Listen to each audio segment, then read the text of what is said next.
భగవంతుడు చేయడం మనం తెలుసుకోవాలి ముందు.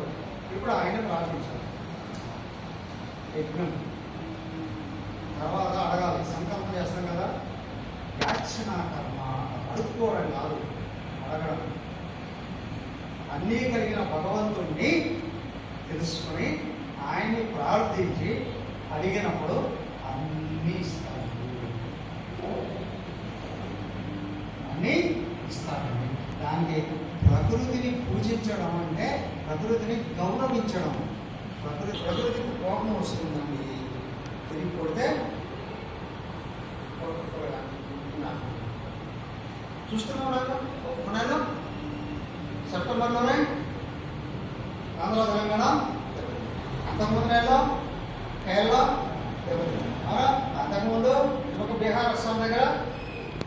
కారణం ఏంటయ్యా, ప్రకృతి ద్వారా భగవంతుడు అన్నీ మనం ఇస్తున్నా ఆయన మీద కృతజ్ఞత లేదు.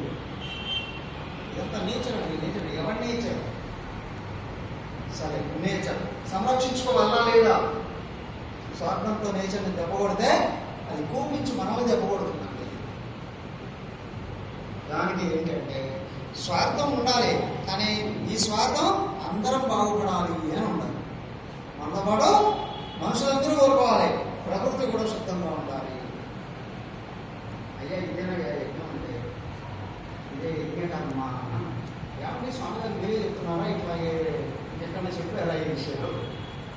యజ్ఞ కర్మస్మంతో కర్మ బ్రహ్మోద్భవం, యజ్ఞకర్మలు ఉన్నాయి వేదాలలో.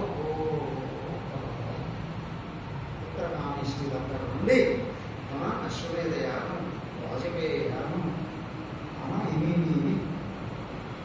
రాజస్వీ యాగం, అన్ని రకాల యాగాలన్నీ వేదాలలో గొప్పగా చెప్పుకున్నాను. వేదాలు చెప్పారు, వేదాలు ఎక్కడ ఉన్నాయి? అందరూ చదువుకున్నారా? మన సృష్టి తయారు చేస్తూ వేదాల రూపంలో భగవంతుడే మనకు తెలియపరిచాడు. ఎవరి అంటే ఈ ప్రకృతిని మీరు రక్షించుకోండి, ఇలా ఆ ప్రకృతి మిమ్మల్ని రక్షిస్తుంది. అదే వేదాల్లో చెప్పబడ్డాయి.